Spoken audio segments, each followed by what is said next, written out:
All right, folks, this is Lee Brainerd here at Soothkeep. I'm going to show a slide here right away to open up the program.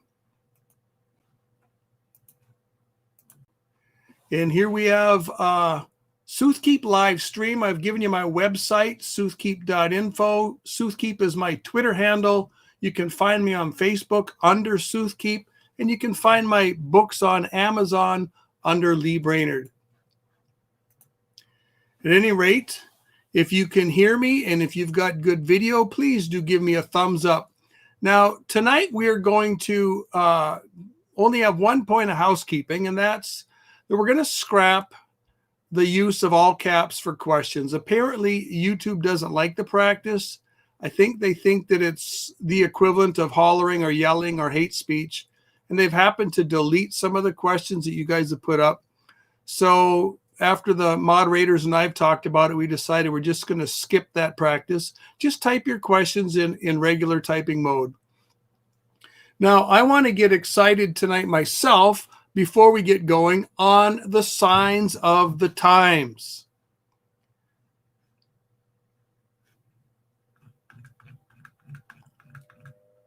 All right. Lots of thumbs up there. Anyway, the signs of the times, folks. I'm sure most of you are watching the YouTube channels and your favorite Twitter feeds and your favorite folks like Amir Sarfati and keeping up on what's going on in the world. But the things are really going bizarre to an insane degree. Just for instance, and most of you are probably aware, just the things that were on the Grammys the other night. I've only seen clips of it. There's no way I would watch that stuff myself. This is blatant Satanism. Folks, the movers and shakers in this world, they've been on a dangerous, hellish path for decades, but they've kept it hidden. They've kept it behind the scenes. They've kept it moderated. They've kept it in the closet. Now they're rolling that stuff out just left and right.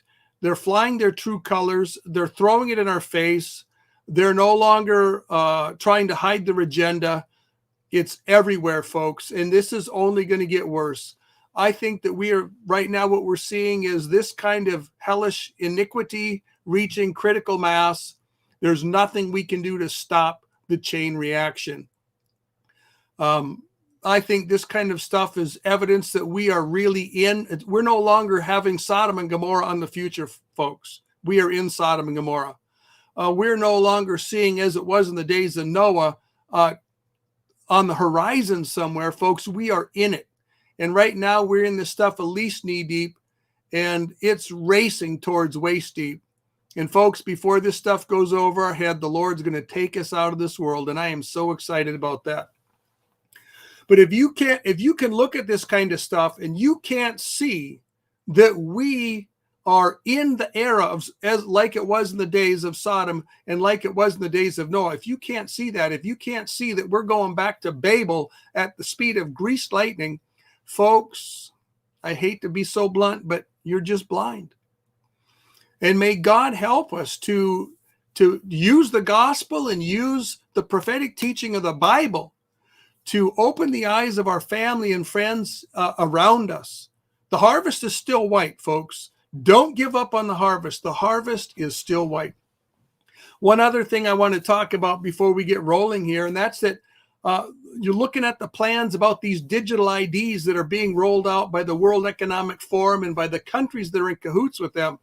Folks, this is a really ugly situation. Now, I don't think that this digital ID is a mark of the beast. I hope none of you think it is the mark of the beast, but it is a method for social control that is leading up to the mark of the beast. Believe me, this is in the pipeline of the mark of the beast. And when they roll out these digital IDs, folks, you won't be able to obtain medical services. You won't be able to have telephone. You won't be able to have social media. You're not going to be able to access the internet. You're not going to be able to buy or sell. You're not going to be able to go shopping. You're not going to be able to access public transportation. You're not going to be able to put gas in your car without a digital ID. I don't know how fast they're going to roll these out. If they had their way, they'd be rolling them out this year. It's probably not going to come to America this year, but folks, I can't guarantee that. I cannot guarantee that. But this stuff is on the immediate horizon, and they are accelerating the pace. They want to bear down on the freedom-loving people in America, the freedom-loving people in Canada, Australia, England. They're going to bear down, folks, and it's not far around the corner. Well, at any rate, that's the introductory thoughts I had, both housekeeping matters and signs of the times. Well, let's move into Daniel chapter 6, and let's start with the first 2 verses. It pleased Daniel to set over the kingdom 120 satraps, to be over the whole kingdom, and over these 3 governors, of whom Daniel was one, that the satraps might give account to them, so that the king would suffer no loss. Folks, I don't know if you picked this up, but Daniel's reputation had preceded him. You know, he went from the Babylonian government to the Medo-Persian government. Typically, when the new government rolls in under circumstances like these, they would execute or take prisoner almost everybody that was in the government offices that were already in existence.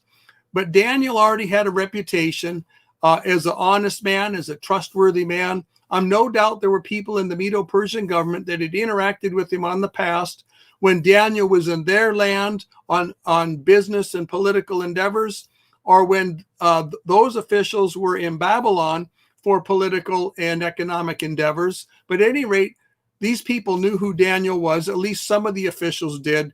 They gave a good report, and Daniel's head was not only spared, but Daniel was given a relatively high, actually not a relatively high office, an extremely high office under the government of Darius the Mede.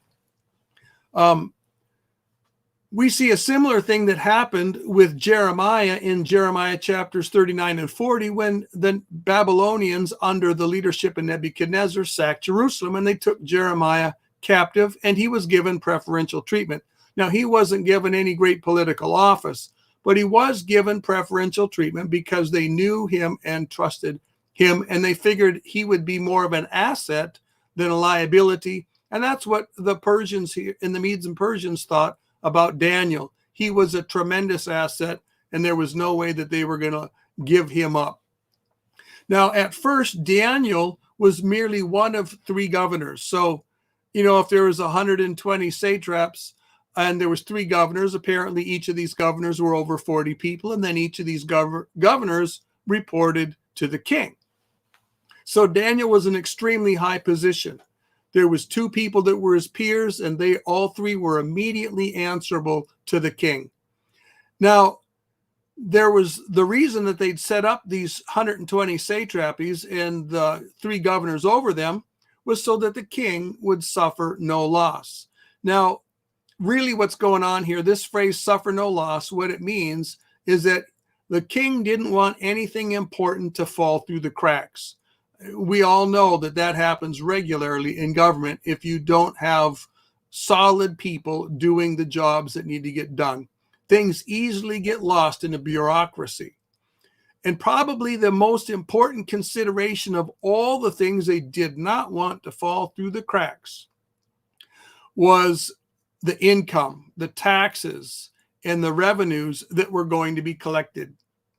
Now, let's move on to verse 3. And then this Daniel distinguished himself above the governors and satraps because an excellent spirit was in him, and the king gave thought to setting him over the whole realm. Now, Daniel had to obviously be above the other 2 governors and anyone else that might qualify for a high office, for the king to think of setting him over the whole enchilada. You're not going to set somebody over a group of peers if you're only 5% better than them. I mean, sometimes they do that in modern business world and in modern politics, but it always creates a firestorm. But at any rate, Daniel here didn't have a little bit better spirit. He had an excellent spirit. This means he had exceptional character and exceptional wisdom, and he always kept his wits about him, regardless of the circumstances. Other words that you regularly see that to describe him in the commentaries and sermons are words like ability, and integrity. Daniel was an all-around man. I want you to bear in mind he was 80 years old, but he still had his wits about him. He still had a full mind, and he was still obviously in good physical health. He still had some vim and vigor about him, or he wouldn't be given such a place. Now, Daniel not only stood head and shoulders above the governors, but he stood head and shoulders above everybody else that was in the kingdom that might have been considered for this high place. And he excelled to such a degree that the king was considering putting him over the entire realm. This was a new position. He would be over 3 governors who were over the 120 satraps. Now, this created some consternation amongst Daniel's fellow governors. We read in verses 4 and 5. So the governors and satraps sought to find some charge against Daniel concerning the kingdom. But they could find no charge or fault because he was faithful, nor was there any error or fault found in him. Then these men said, "We shall not find any charge against Daniel unless we find it against him in the law of his God." These 2 verses are quite the mouthful. What a testimony. Can you imagine this? Here is a man that people who hated him, despised him, envied him, looked high and low, looked hard to find a fault with him, and they could find no fault. Now, I'm assuming that they were used to dealing with their own kind. They were thinking that Daniel was like they were. And so they were looking for, was there evidence that he'd been skimming money off the top of the treasury? Was there evidence that he was fudging documents?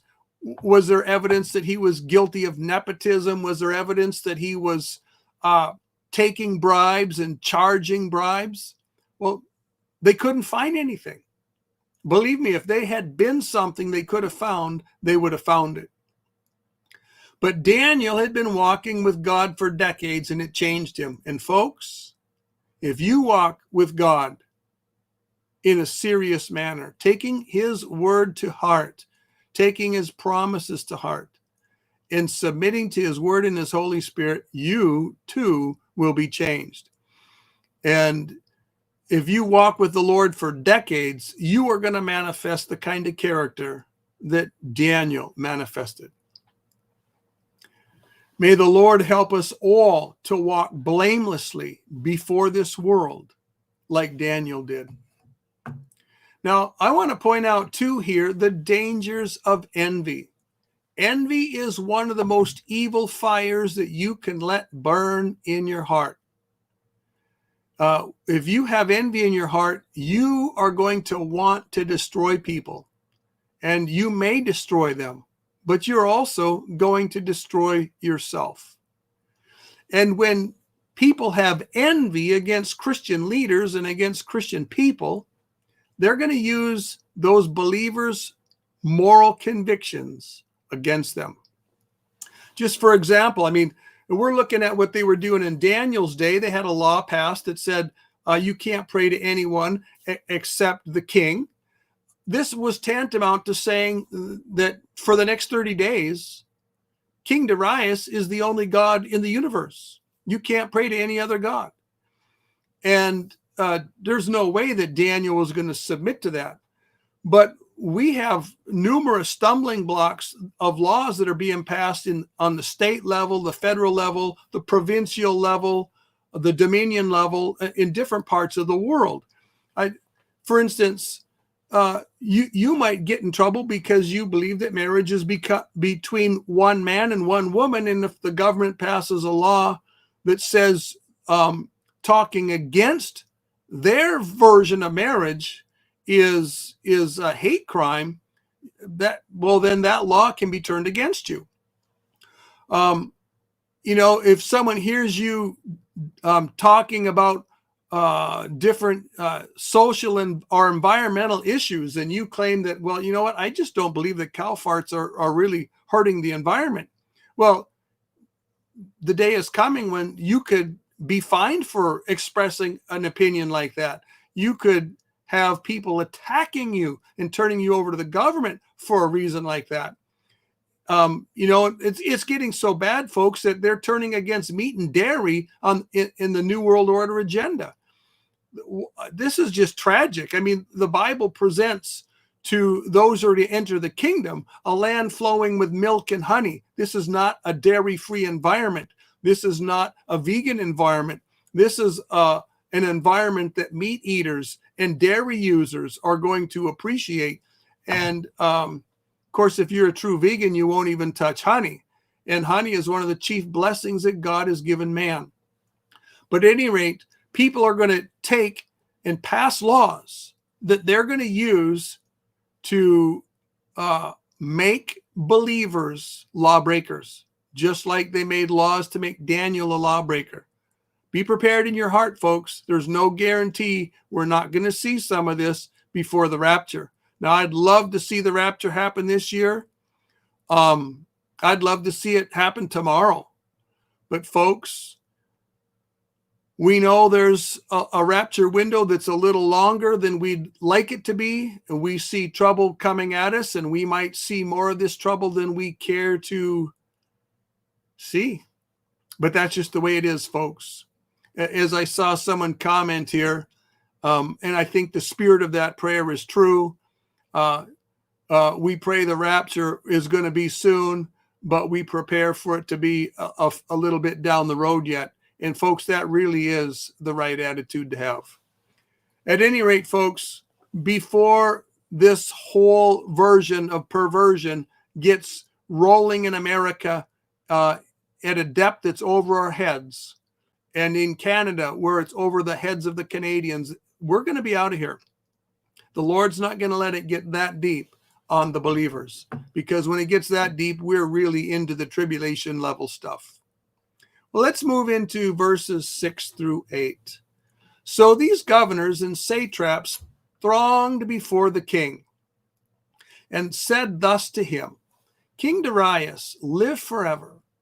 All the governors of the kingdom, the administrators and satraps, the counselors and advisors, have consulted together to establish a royal statute and make a firm decree that whoever petitions any god or man for 30 days except you, O king, shall be cast into the den of lions.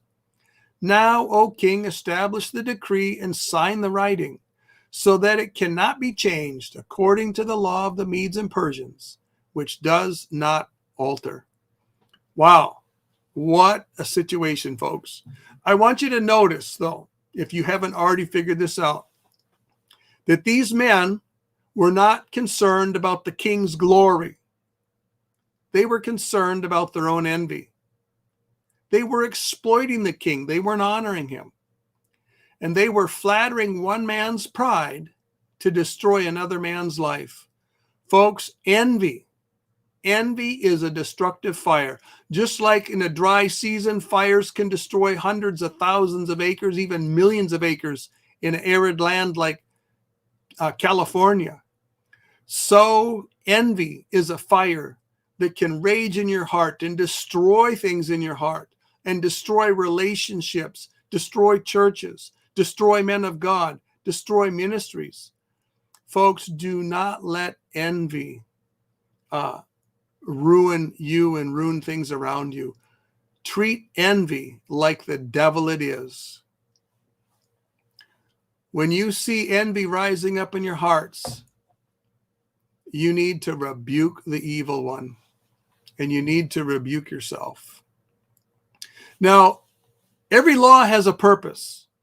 When good laws are passed, good laws have a good purpose. When bad laws are passed, those bad laws have a bad purpose. Sometimes you can see the purpose of the law. It's right on the surface. It's really obvious. But sometimes the purpose of the law is not so obvious. On the surface, this law that got passed here looked like it was just glorifying the king. Now, he shouldn't have accepted that kind of glory. He shouldn't have sought that kind of glory. And these men shouldn't have offered the king this kind of glory. It was blasphemous. But that was the purpose, superficially, was to honor and glorify the king. The real purpose of this law was to hurt the believer, whose name was Daniel. And folks, laws, as I already mentioned earlier, are have already been framed, and they're going to be framed. The purpose of those laws, no matter what it appears superficially, the purpose of those laws are going to be to hurt the church, to hurt the cause of God, to hurt believers. Now, I want you to notice something else here in verse 7. We read here that all the governors of the kingdom, blah, blah, blah. But folks, this is just simply not true. All the governors of the kingdom? I don't think so. Daniel was not involved in this, so there was only 2 of the governors of the kingdom involved in this. All the administrators, counselors, and advisors? Probably not. Even all the satraps? Probably not. A lot of the influential satraps, certainly. And if maybe it was all 120 satraps, and maybe there was 122 people. But I suspect it was not all the satraps. So this was a blatant lie. They presented it to the king as if they had actually consulted with everybody whose opinion mattered. And they hadn't. And folks, this is the way that evil operates. Evil will make claims that are simply untrue. They have no compunction against it. They can tell bold-faced lies. We've seen that in the last few years over some of the fiascos that have disgraced our country and the countries of some of our closest allies like Canada, New Zealand, Australia, England, and the European nations. The same kind of fiascos have happened in other parts of the world, Africa and India. Folks, the wicked folks that are involved in the New World Order agenda have no problem lying all day long, looking you right in the eyes, tell you they're not lying, and lie like they were born of the devil.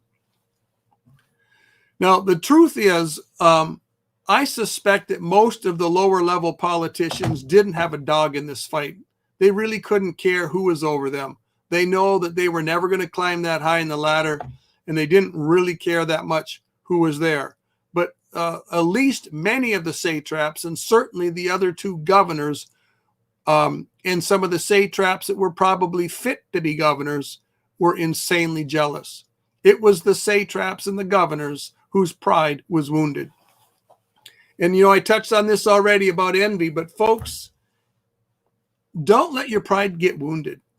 It's so easy as a believer to have our pride wounded. I've mentioned this before, but I think it's worth mentioning again.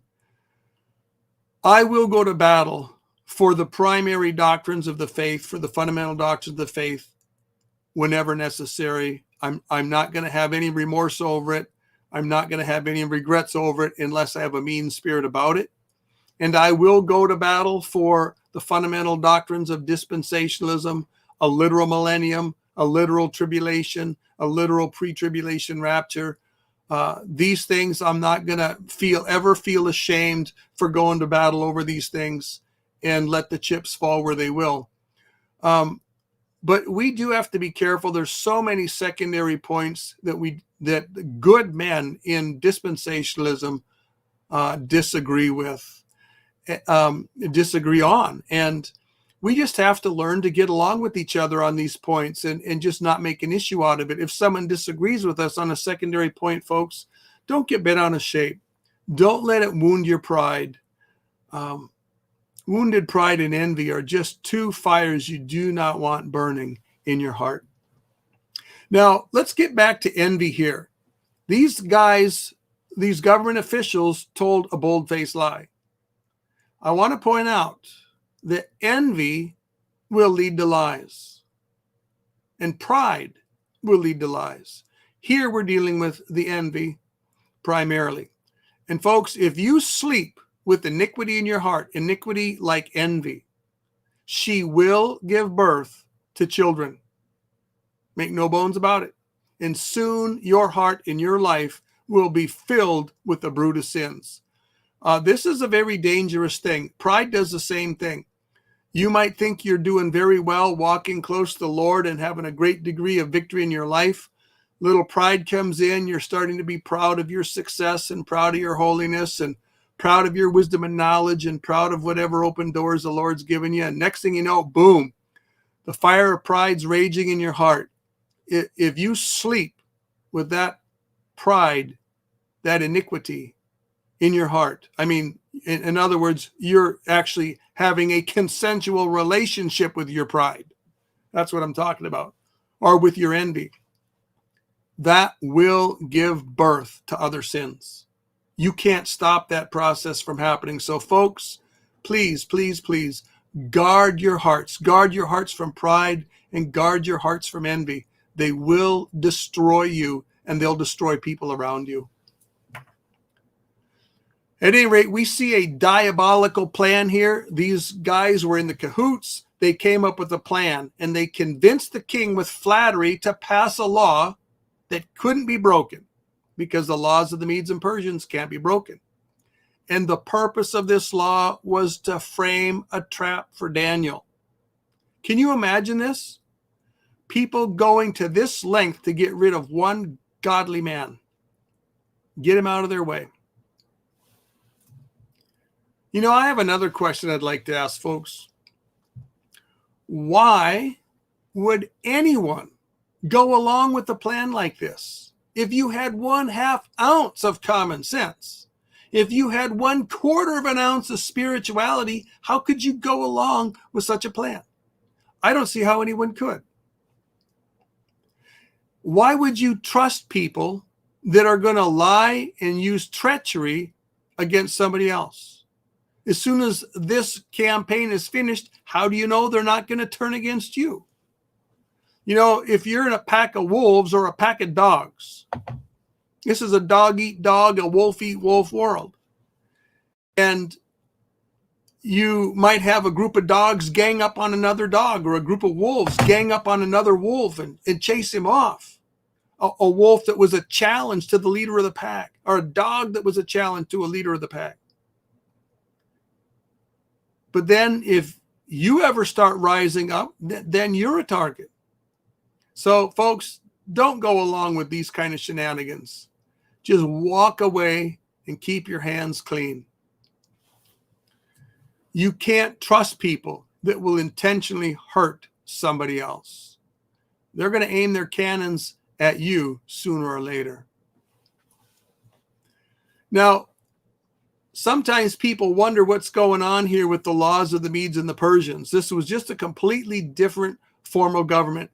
In Babylon, the king was the ultimate power. If he passed a law, he could change his mind and change it the next day. He was the law. But in the Medo-Persian Empire, they had it set so that if the king passed a law, once that law was passed, it was on the law books permanently. It couldn't be erased. Now, I think this is really a ridiculous law. I can't for the life of me imagine why anyone would keep it on the books. I just can't see that the law could ever amount to anything good. But it was on the books. That's the way it was. And King Darius here was buffaloed by this law and ashamed and embarrassed and humiliated. Now, there's an analogy that we have. This law that was passed here regarding Darius, that he would receive what boiled down to worship, really. I mean, basically, they were saying that they were going to regard Darius as the only God in the universe for the next 30 days. Nobody could pray or make a petition to any God except him. Well, this already has a historical precedent to some degree, because Nebuchadnezzar had that grand image where people were required to worship the image, which for all practical purposes, they were worshiping him as God when they were worshiping his image. Later on, after the Medo-Persian Empire, we come into the Greek Empire and we see Antiochus Epiphanes, who was requiring sacrifices to his idols and images. And basically, he was the typology of the abomination of desolation. Here again, we had emperor type worship. And in the Roman Empire, we had emperor worship. This transmogrified in the Catholic Church into kneeling and kissing the Pope's ring. But this is all just the types of or varieties of emperor worship. Now, what's really interesting is the whole world right now in our age is moving away from the Judeo-Christian ethic, and they're moving towards paganism. They're moving away from the influence of Christianity. They're moving towards paganism. And on this path, part of paganism is the worship of created beings. Folks, and this is going to come to a head in the 70th week, where the emperor worship is going to be revisited in the days of the Antichrist. And at this point, I want to share a slide.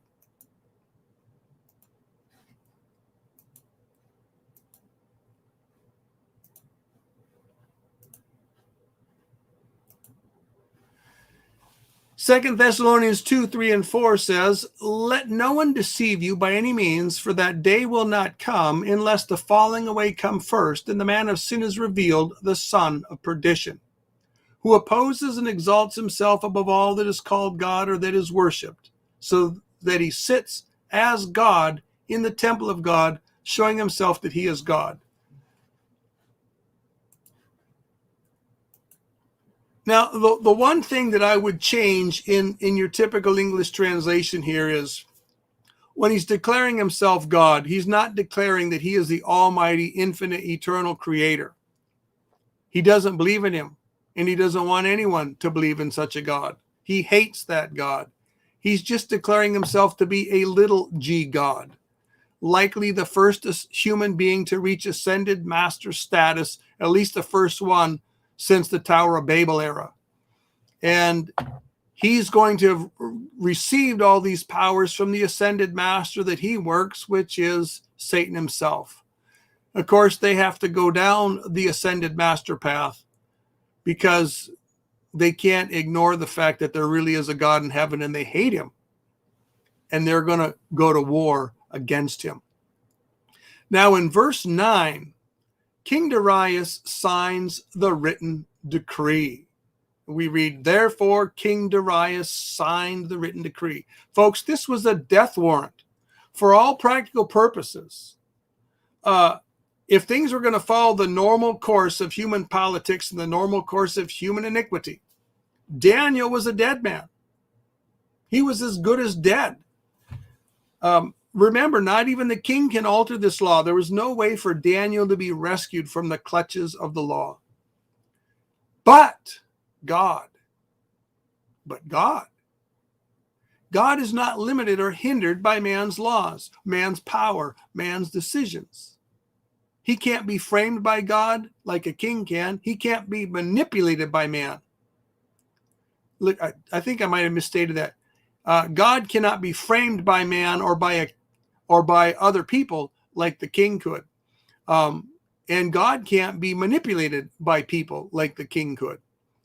This reminds me of the second Psalm, and I'm going to read. I mean, this whole situation here reminds me of the second Psalm.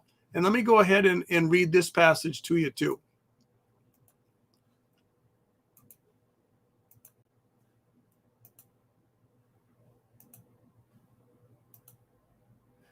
Second Psalm. "Why do the nations rage and the people plot a vain thing? The kings of the earth set themselves, and the rulers take counsel together against the Lord and against his anointed, saying, Let us break their bands in pieces and cast away their cords from us. He who sits in the heavens shall laugh. The Lord shall hold them in derision. Then shall he speak to them in his wrath and distress them in his deep displeasure. Yet I have set my king on my holy hill of Zion." So I think what we have here, this is what's going on the last days, and it's similar to the shenanigans that were going on here in Daniel chapter 6, but it's going to come to pass in the last days. All these kings are going to come up with their foul plans to hurt the work of God. Instead of going against Daniel, though, they're going to be going against the Lord in heaven and against his anointed, that is his Christ. And they're going to say, let's break his bands and cast them away. Let's get rid of God. I don't think they can kill him, but I think they can push him out of the picture. And he who sits in the heavens is going to laugh. The Lord is going to hold them in derision. And then he's going to distress them in his wrath and in his deep displeasure. Folks, I want you to understand here, this is a good passage, Psalm 2, verse 5, where wrath and the time of distress are the same. This is the tribulation. And then he's going to have the kingdom. Yet I have set my king on the holy hill.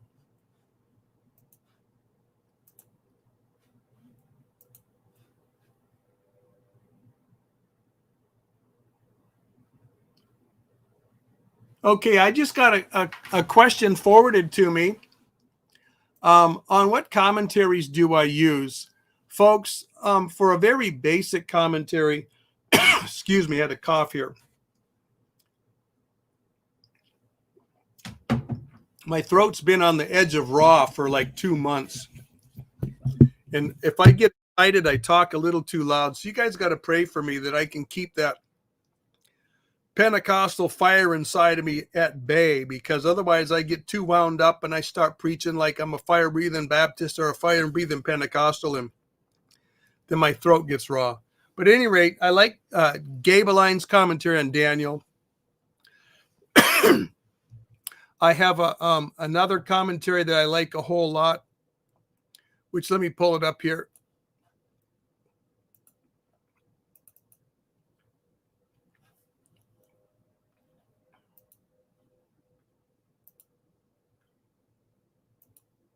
And that commentary is called Daniel, God's Man with God's Message.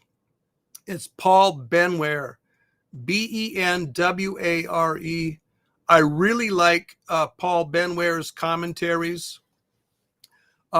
He's got a lot of insight. He's obviously a very studied man, but he keeps it on a level that's easy to read for people that are not extremely learned. Sometimes commentaries get very technical. But I have other commentaries that I appreciate too on Daniel. Let me grab a few off my shelf really quick.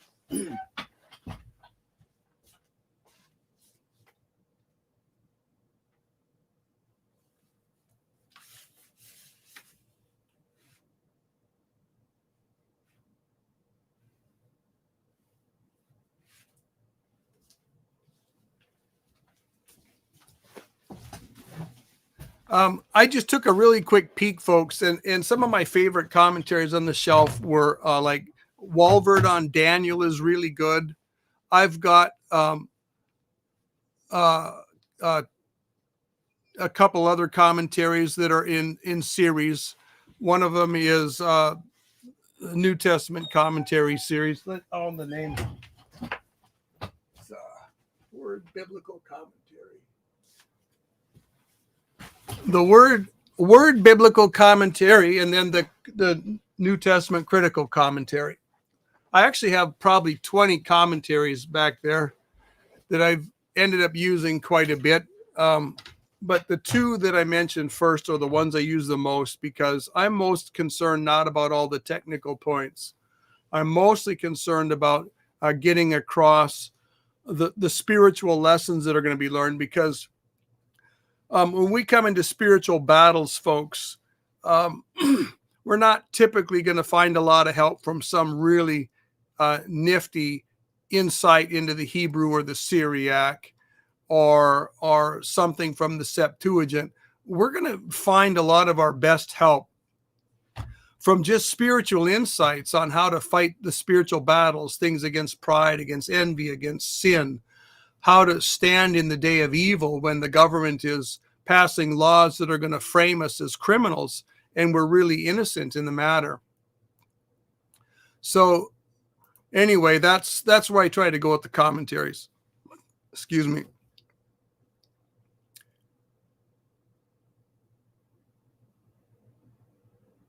Okay, let's finish up with verse 9 here. I want you to understand, folks, when we looked at Psalms chapter 2, there's a principle that's involved here. And I want to read one more passage and make a comment on it. And that passage is from Psalm 37.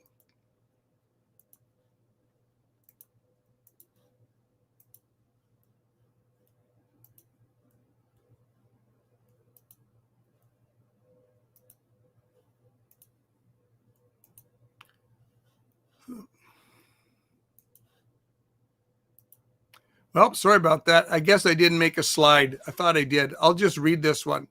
The wicked plots against the righteous and gnashes at him with his teeth. The Lord laughs at him, for he sees his day coming. Now, I want you to see what's going on here. Here, the wicked's plotting against the believer, and he's chomping at the bit, folks, to just hurt the believer. I think that's the kind of direction you're going, and gnashing at his teeth. It's equivalent to the English idiom chomping at the bit. He just can't wait to hurt that person. But the Lord has the believer's back. The Lord laughs at the evil person. No matter whether the Lord lets the evil person fulfill partially or entirely his evil will against the believer, or whether he completely shuts it down, the Lord is going to laugh, because the Lord has the believer's back. And whether he allowed the believer to suffer a trial, or whether he allowed the believer to suffer a partial trial, or whether he delivered the believer from the trial, that wicked person is going to get his comeuppance, and the believer is going to get both the moral benefit from the trial and the eternal reward from the trial. All right, let's move on to verse 10. Now, when Daniel knew that the writing was signed, he went home. And in his upper room with his windows open toward Jerusalem, he knelt down on his knees 3 times that day and prayed and gave thanks before his God, as was his custom since his early days. What a blessing this is, folks. It's deep, deep truth that's found in this passage here. First of all, I want to point out that dire circumstances didn't change Daniel's character or conduct. Right here, folks, is one of the deepest proofs that we have a deep and lasting work of character in our heart. It's always painful to see people who profess Christ go through a trial. It's definitely a painful trial. And they get mad at the Lord and walk away. And whether they walk away and backslide for 6 months, or whether they walk away and backslide for 10 years, or whether they walk away and never come back, it's painful to watch. You know, I've seen one man I knew years ago, a dear friend at the time. His wife passed away in a tragic accident, an automobile accident. And he was so hurt and crushed by this. He could not see the wisdom of God in this. He couldn't wrap his mind around the fact that sometimes really bad things happen to really good people. And that's just because there's 2 reasons. One, bad things happen to people, period, because we live in a fallen world. And 2, sometimes God allows bad things to happen to believers because God has a purpose to put them through a fiery trial.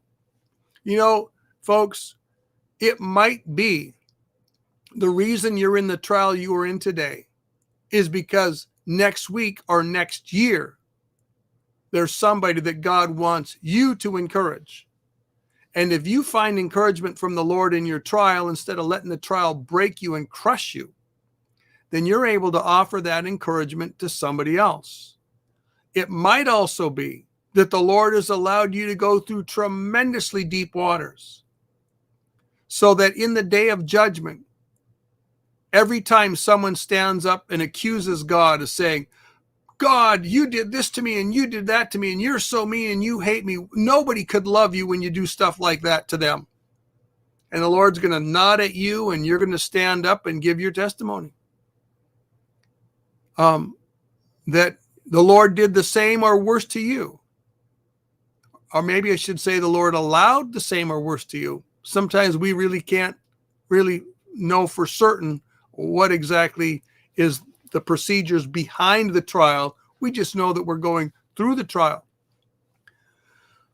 But if you've suffered the same or worse than an unbeliever has, and he's throwing it in God's face, and you just accepted your trial from the Lord and allowed it to purify your faith and strengthen your faith and increase your wonder with the amazing God who allows us the privileges of suffering in this world, in this war, and still honor him. Because what we need to wrap our minds around, we can't look at suffering like it's ruining our playground experience. The suffering, folks, is us on a battlefield, and battlefields are always ugly and painful.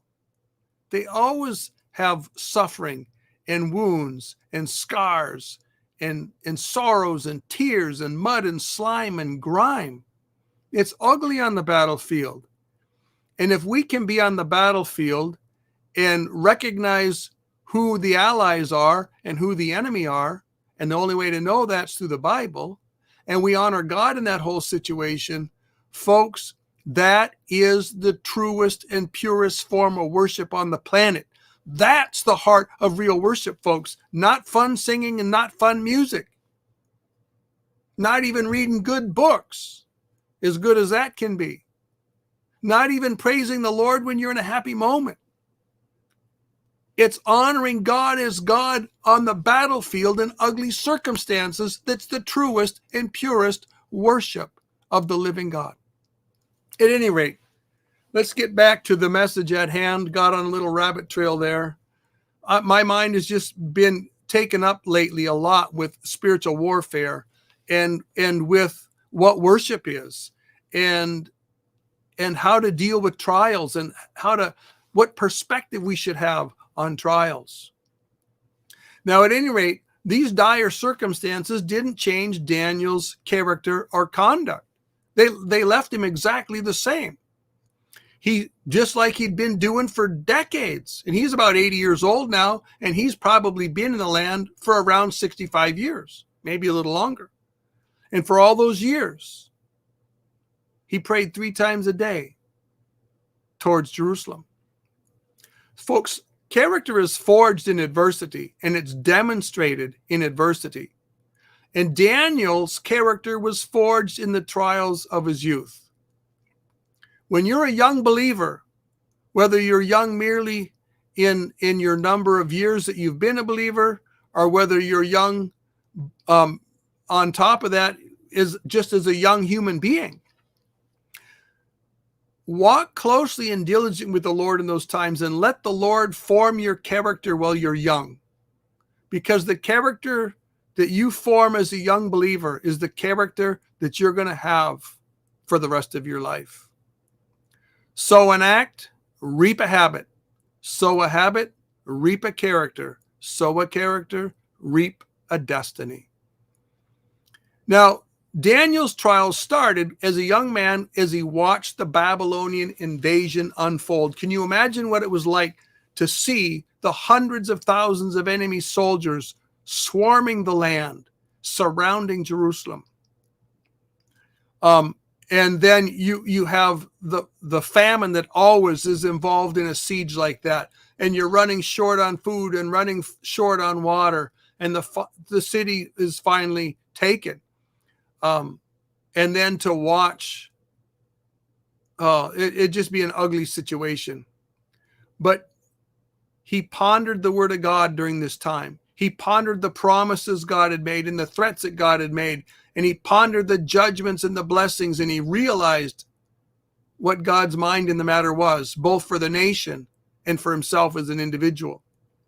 And then he had another second chance to meditate and ponder and learn in the school of hard knocks when they had to walk hundreds and hundreds of miles from Jerusalem to Babylon. There wasn't a train, folks. There wasn't an airplane to take them there. They walked. And as he walked, he had plenty of time to meditate on the strengths and weaknesses of the Jewish people and the Jewish nation, on the rise and fall of Jerusalem. And he had plenty of time to meditate on the promises and threats of God and on the sovereignty of God and on the love of God and where things had gone right and where they'd gone wrong and how they could get things right again. So by the time he got to Babylon, he'd already been through the school of hard knocks.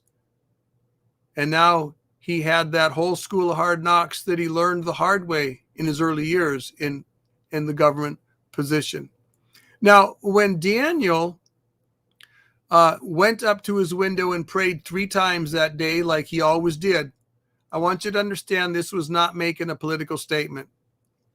When you make a political statement, you're doing something you don't normally do just to be seen by the public eye and to be seen by the media, to be seen by the politicians or whoever you want to be seen by. This was not a political statement, folks. This was his same old pattern of devotion. Nothing was changed. He was calm, he was focused, he was continuing in his daily walk with the Lord. Now, I'm going to assume, and I think this is where most commentators go with this, that Daniel was praying at the same time as when the daily offerings would have been. There was a daily offering at sunrise, there was a daily offering around mid-morning, and there was a daily offering around 3 in the afternoon. So, getting later in the mid to late afternoon. So now you got to understand, though, there was no temple here when he was praying towards Jerusalem. So why was he praying towards Jerusalem when there was no temple there? That raised a good question. Well, the fact is, I think he had scriptures in mind, perhaps scriptures like 1 Kings 9:3, where we read, I have consecrated this house, which you have built by putting my name there forever. And my eyes and my heart will be there perpetually. What a blessing this is.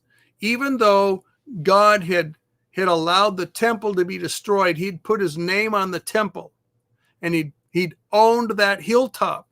He'd owned the mount. He'd owned Mount Zion. It was his. His name was there forever. And folks, I want you, this is a little bit of a rabbit trail here too. Folks, the Lord owned Mount Zion. He owned that piece of dirt. Now, this is a little rabbit trail, but I think it's worth bringing up. Some people think that this planet is going to completely cease to exist and be replaced by a completely brand new creation. Folks, there's probably a dozen different arguments you can make from the Old Testament scriptures that would say this can't be true. And that's the argument that I make in my book, The New Heavens and the Earth. I demonstrate that when God made the new heavens and the earth, he made a permanent institution, and they're going to be renewed by fire, just like they were renewed by flood. They're not going to cease to exist and get replaced. One of the arguments why this planet is not going to cease to exist and get replaced is when the Lord owned Mount Zion, folks. He owned Mount Zion. He owned that dirt, that piece of dirt in the land of Israel, in the Middle East, on this planet, in this solar system, in this galaxy, in this creation. He's not owning a similar piece of dirt on a similar planet, in a similar solar system, in a similar galaxy, in a similar creation. He's owning this one. He's owning the very ground where Abraham offered his son forever. He's owning that very city where his blood was shed forever. He's owning that land where his prophets had their blood shed. Folks, that ground has holiness attached to it. And God's not going to just up and pick up and destroy this planet where holy blood was shed. At any rate, that's my rabbit trail. God chose the Temple Mount, and it's going to exist forever. When the Lord comes at the second coming and puts his temple there, that temple and that kingdom is going to last forever. It will never be replaced. Now, one more thing that needs to be pointed out about David's prayer. Sometimes people, when they read this, they're thinking, well, this sounds like the Muslim faith. They turn towards Mecca and pray 5 times a day towards Mecca. And so this sounds to them like a piece of superstition, and it makes them just a little bit nervous. But folks, there was nothing superstitious about this. I want you to note Solomon's words. And let me check. I think I put this on a slide.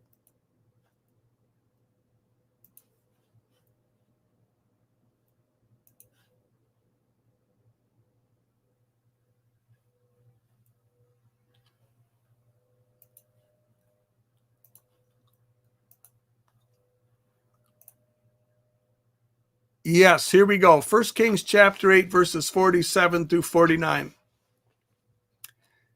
This was written by Solomon, or at least, well, I don't know that he wrote it, but this is his words recorded. If they take thought in the land where they were taken captive, and repent and make supplication to you, saying, we have sinned and have done perversely, we have committed wickedness. If they return to you with all their heart and with all their soul in the land of their enemies, and pray to you toward the land which you have given to their fathers, the city which you have chosen, and the house which I have built for your name, then hear the prayer and their supplication in heaven, your dwelling place, and maintain their cause, and forgive your people who have sinned against you.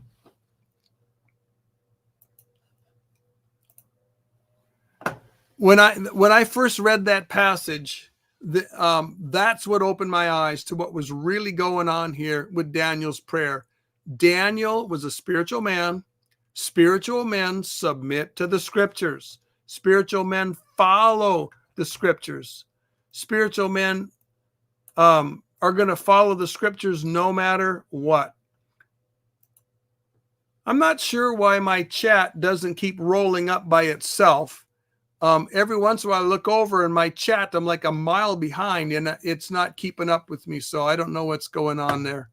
I like it when I can see that I'm always at the end of the chat stream. But anyway, Daniel was praying towards Jerusalem because that's what scripture asked them to do when their temple was destroyed. And I think this is one of the reasons why the Jews to this day pray towards what they believe to be the temple site. They pray at the Wailing Wall. So one other thing to bear in mind about this prayer, we know that the time of Daniel chapter 6 is the same time as Daniel chapter 9. It's the first year of King Darius the Mede.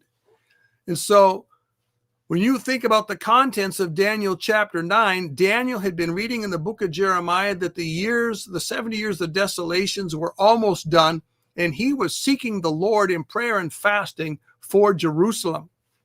And this was the great concern of his heart. So he's exercised over this matter. He can't, when he wakes up in the morning, he's thinking about the passages in Jeremiah about the desolations, and he's thinking about it during the day, and he's thinking about it at night. His heart is attached to the things that God's heart is attached to. So this was a burden for him, and he's not going to let the petty men around him sway him from his burden. And folks, may we take that to heart too. May we not let petty issues and petty men around us distract us from the things that God has gifted us for and called us to, and the burdens that he's placed on our heart. All right, let's move on to verse 11. Then these men assembled and found Daniel praying and making supplication before his God. Man, this is so heartwarming to me. Daniel doesn't bat an eyelash. He goes about business as usual. He doesn't give up on doing right and living right and speaking right just because it's become politically incorrect or political suicide or illegal because of the laws of the land. And folks, this is an interesting thought. When your character is settled, both the godly and the ungodly can bank on your character. Think about that one. So just get your character settled and trust God. Rely on God and trust that he is able to keep you. Now, that's a thought on Daniel here, but let's take a look at what's going on here with the ungodly men that are trying to create serious issues for Daniel. And what we see is these men had a prearranged time and place to watch and catch the criminal in his criminal act. This was a conspiracy, folks. There's no other way to frame it. All right, Daniel 6, verses 12 and 13. And they went before the king and spoke concerning the king's decree. Have you not signed a decree that every man who petitions any god or man within 30 days except you, O king, shall be cast into the den of lions.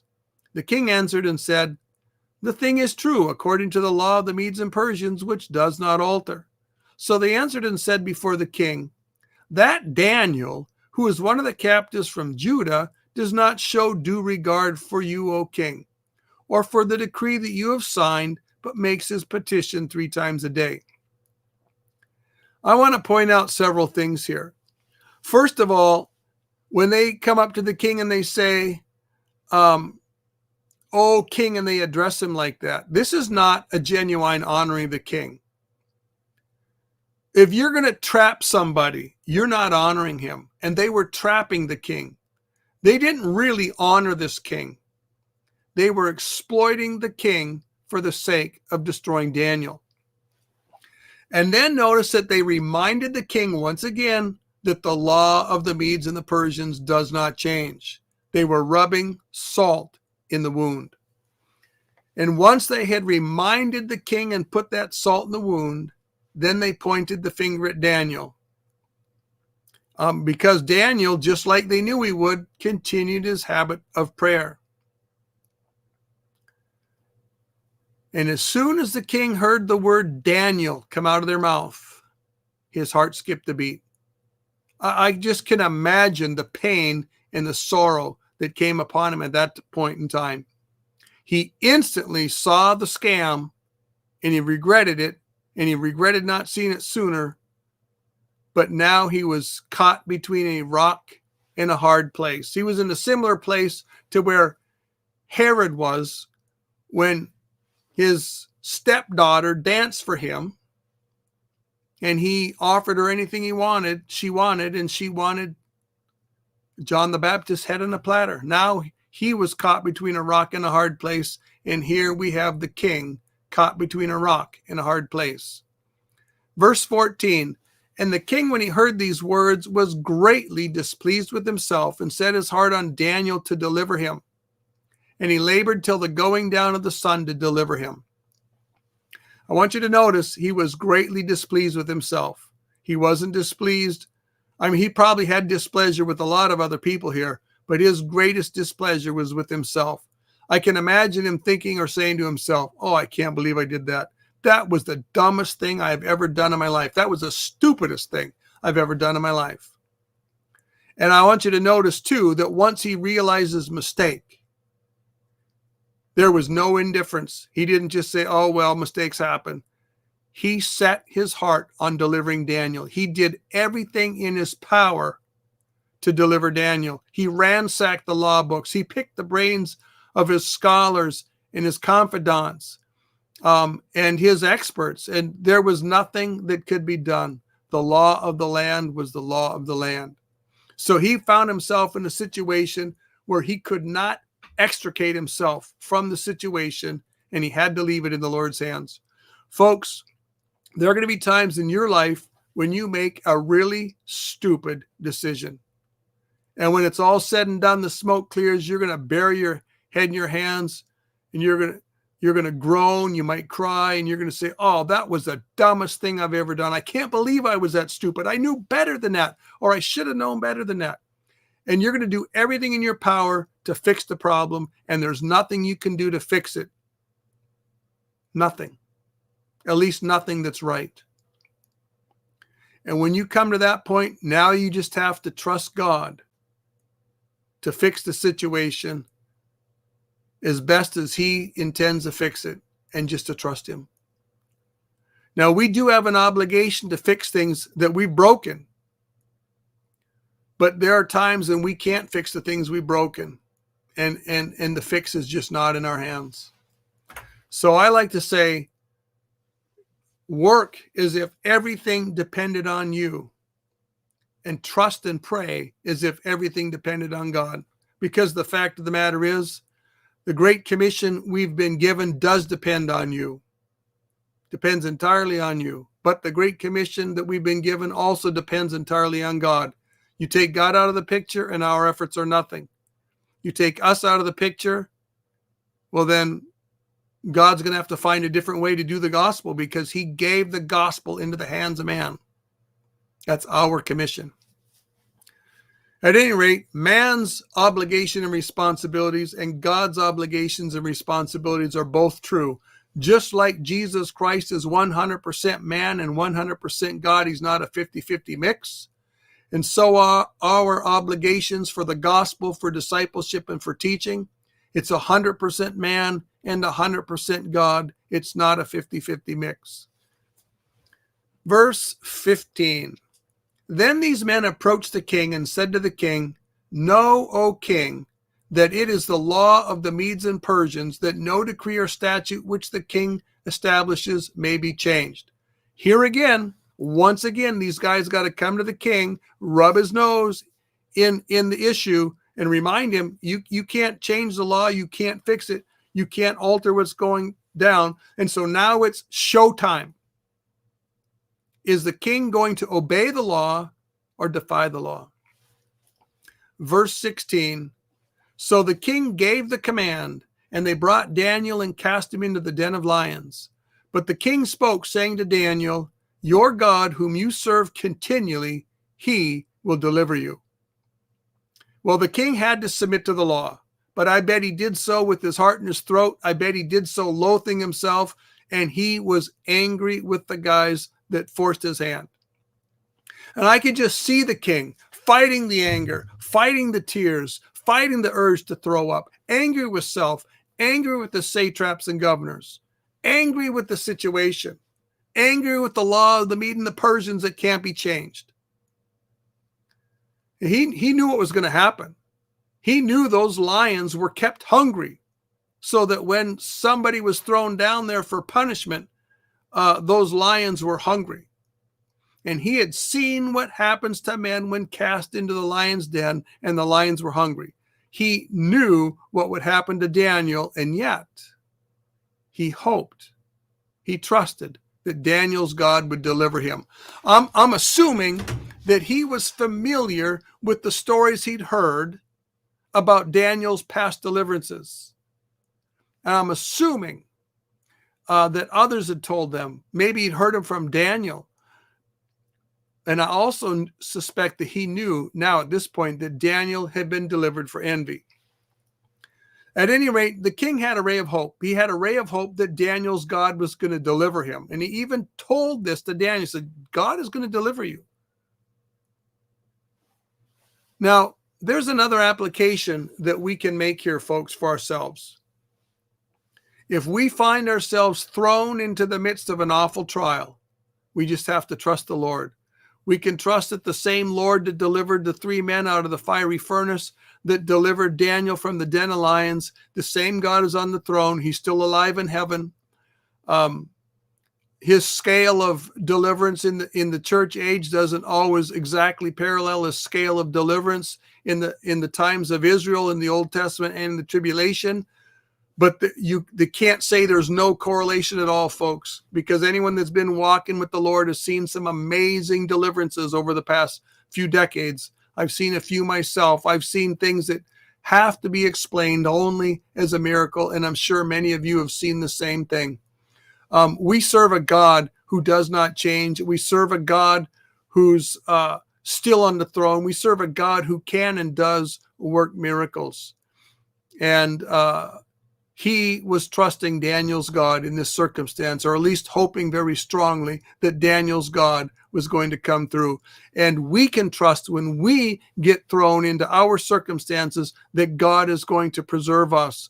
But we can also trust, like the Jewish lads in the furnace, where they said, but nonetheless, O Lord, even if God, a king, if the Lord doesn't deliver us, we're still not going to serve you that by bowing down to the idols. It's not going to happen. And that's the same for us. We can trust that God is going to deliver us, but we can also trust that if God doesn't deliver us, he's got a different purpose for us. He's got a purpose for us as a martyr, or a purpose for us to have a prison ministry. No matter what his purpose is, we are not going to bow down to the New World Order agenda. We are not going to bow down and worship man. So we just can trust God in all of our trials, and we can trust that all things work together for good for those that love God and are called according to his purposes. Well, verse 17, then a stone was brought and laid on the mouth of the den, and the king sealed it with his own signet ring and with the signets of his lords, that the purpose concerning Daniel might not be changed. Now, this seal here, what's going on is there was either a big chunk of clay or a big chunk of wax that was placed on the lid or the door to the lion's den. And it was marked not only with the king's signet ring, but with the ring of his lords. So there could have been 6, 8, 10 people that put their seals in this thing. This way, nobody could come up and rip that seal off, help Daniel escape if he was still alive, put another chunk of clay or wax on there, and like the king put his signet ring, roll his ring in there. He couldn't do that because there's 8 or other 10 witnesses, and some of those witnesses there were ones that wanted Daniel dead. Now I can feel the king's tension as he went through the motions. This must have been awful for him.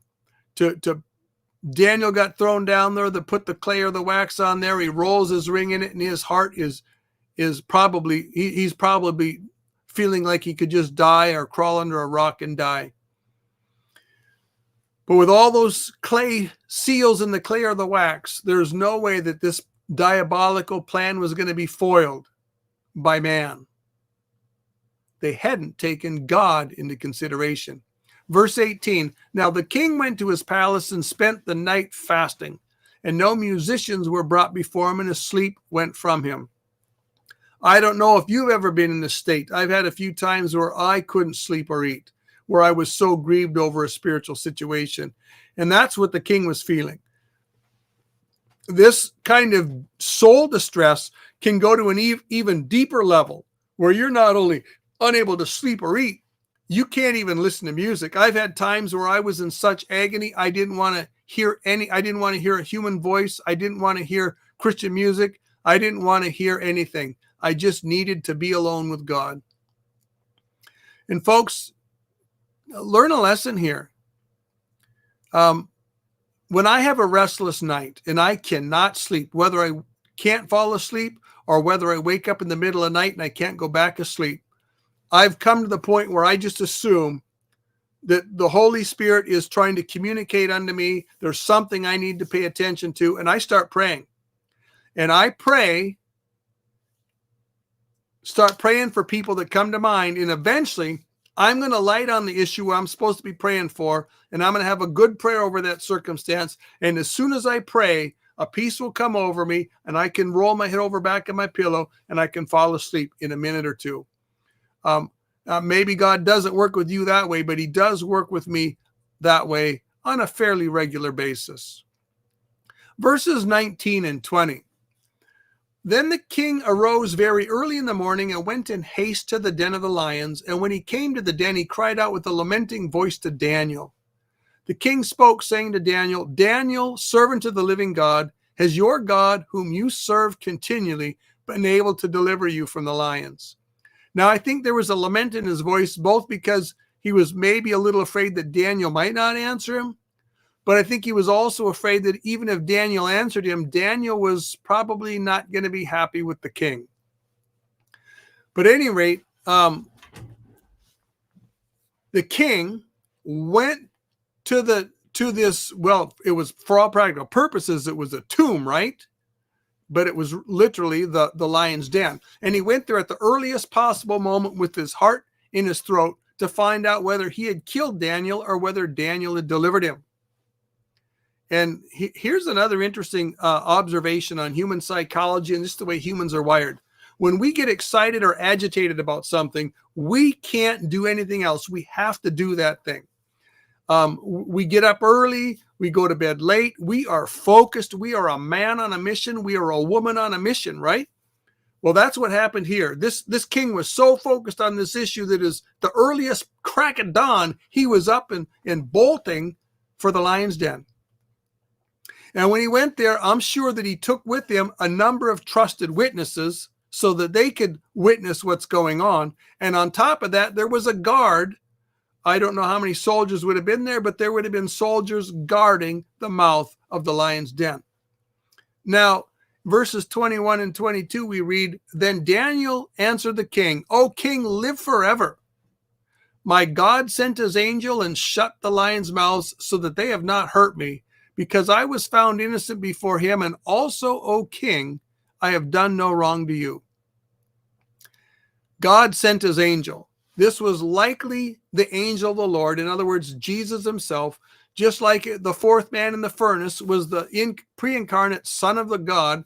And so this is likely the Son of God here. And as the Hebrew lads came out of the fiery furnace without even the smell of smoke on them, so Daniel came out of the lion's den here without even a scratch on him. Now, one thing, when I read here that he shut the lions' mouths, my mind is drawn to Hebrews chapter 11, to the hall of faith, and it's drawn to shutting or stopping the mouths of lions.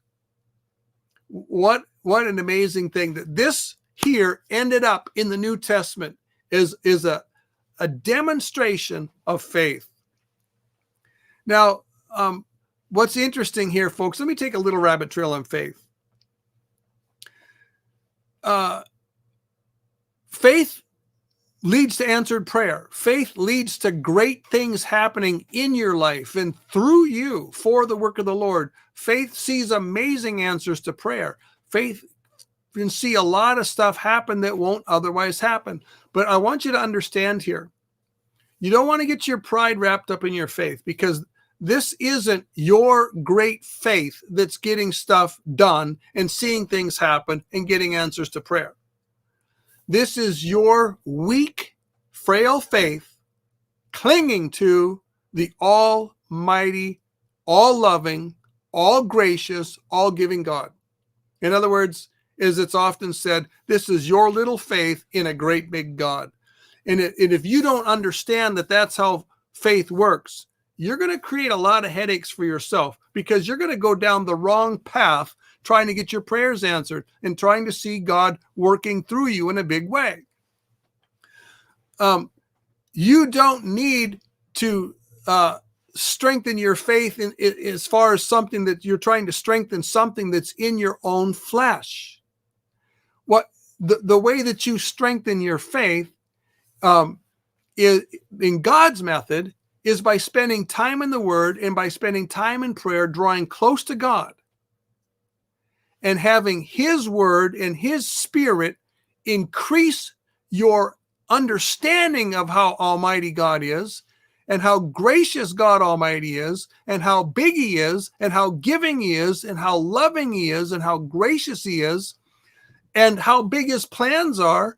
And so you're finding yourself staying small and God getting bigger. When you start seeing yourself is more clearly how weak you are and how small you are and how frail you are, and you start seeing how big God is, this is the strengthening of your faith. Anything that differs from that, folks, is not the strengthening of your faith. It's the strengthening of religious pride. It's your weak faith that God responds to. Your weak faith that knows you need a big God and a big Savior. Whether that's for salvation, whether that's to get a prayer answered, whether that's to see something happen in the work of the Lord. You know, folks, the prayer that I pray more than any other prayer from the Bible is, Lord, I believe, help thou me, my unbelief. I can tell you right now, there's times where I think I would give up on my prayer life if we didn't have that verse and a few like-spirited passages in the Bible. So I don't have great faith. I have faith in a great God. At any rate, back to Daniel here. There was great relief on Darius's part. There was great astonishment on the part of those who went to the lion's den with him. They just saw what no one had ever seen before in the entire Middle East. No one had ever been thrown in to a lion's den and come out alive. Sometimes you didn't even find bones on the ground. And here Daniel was unscratched. One other interesting observation here. There was more genuineness in Daniel's "O King, live forever" that was delivered from the bottom of the lion's den amongst the roaming lions than there came from the mouths of the 2 governors and the 120 satraps that were, when they say, "O King, live forever," well, they're in the courts of ease and luxury. Folks, again, I want to point out the truest praise and worship, whether the truest praise of your fellow brothers, or whether the true regard for a leader in a heart when you're in a hard place, or whether true regard for God when you're in a hard place. The truest evidence comes when you can praise in your darkest hours. You can say something nice in your darkest hours. Daniel 6:23. We're getting close to the end here, folks. Now the king was exceedingly glad for him, and commanded that they should take Daniel up out of the den. So Daniel was taken up out of the den, and no injury was found on him, because he believed in his God. Now I can see the shock on the faces of the governors and the satraps when they realized they'd been foiled. Now notice here too, the satraps and the governors had no recourse. None. The law didn't state that the guilty had to die. The law stated the guilty had to be thrown in the lion's den. The law had been met. And the lions didn't eat him, so they could take him back out. They always took him out the next day. But see, these folks hadn't taken the sovereignty of God into account. Folks, I know sometimes people get all bent out of shape because they get entangled in controversies on the sovereignty of God. But you know what? If you never theologically figure out the sovereignty of God, that's okay. What you do have to figure out and bank on it is that God is sovereign, that he rules in the kingdom of men. He does whatsoever he pleases. He turns the king's hand whithersoever he wills. And this same sovereign God has also stated that he wishes that no man should perish. Now, if you can't put all that together into a doctrine of sovereignty that makes sense to you, that just, oh well. But you do have to trust the sovereign God, and you have to trust every statement from the sovereign God in the scriptures. And if you can learn to trust God's sovereignty in your trials, that's going to be an amazing blessing to you. That's the one thing the devil doesn't want you to do when he gets permission from God to put you in a trial. And believe me, the devil can't put you in any trial at all unless he first gets permission from God. He has to get permission from God. And God will never allow you to be tried above what you are able. And with your temptation, he will make a way to escape. Now, here's another point too, and you've probably heard this from preachers before, but when you're in the midst of a great trial, you can bank on the fact that you are not going to come out of there hurt or injured or dead unless God has a purpose for you to be hurt or injured or dead. As far as the work of God goes, you are immortal until your calling and your work is done. And as far as injuries and trials go, we just have to trust God that his way is best and it leads to rest. When you look at Paul, and he had a thorn in his flesh, he knew it was from the devil, but he also knew that God was allowing it. And some people, they have a hard time. They get a little bit of a dualistic thinking there, and they don't see how it can be both God and the devil at the same time. Folks, you'll never understand how God works if you don't understand that sometimes God and the devil are involved in the same project, and the devil intends it for your hurt and God intends it for your good. For instance, when Joseph was thrown in the pit and sold into slavery, his brothers intended it for evil.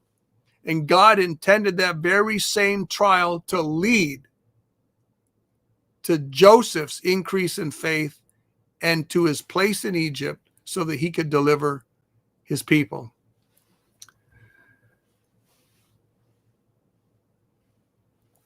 Well, anyway, for all practical purposes, Daniel was thrown into a grave.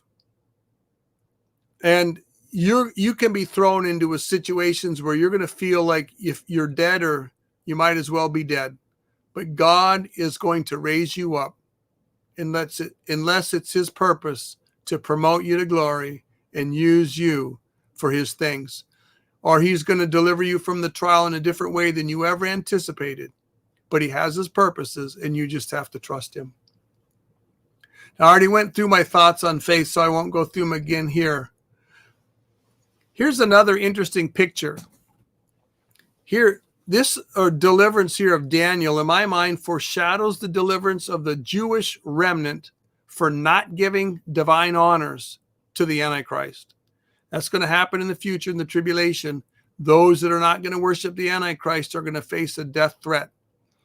And so Daniel, in Daniel 3, Daniel was a type of those Jews who vanish with the church in the rapture, while his fellow Jews go through the fiery tribulation. But here in chapter 6, Daniel is a type of the Jews who are going to be delivered through the tribulation. And folks, there is going to be miraculous deliverance of believers in the tribulation. We have specific promises to the Jews of miraculous deliverance in several different passages with several different means at several different times in the tribulation. But there's also going to be Gentiles delivered. God is not going to limit his blessings only to the Jews, but they are preeminently to the Jews. And God is going to preserve a remnant in the tribulation, of the Great Tribulation, by basically two different ways. First of all, he's going to limit the tribulation to 3.5 years, where we read, except those days be shortened, no flesh should be saved. If he is going to allow that tribulation to last another month or two, there'd be nobody left. That's how bad it's going to get. But he's also going to have a miraculous preservation of the remnant in various ways and places. Well, let's move on to verse 24.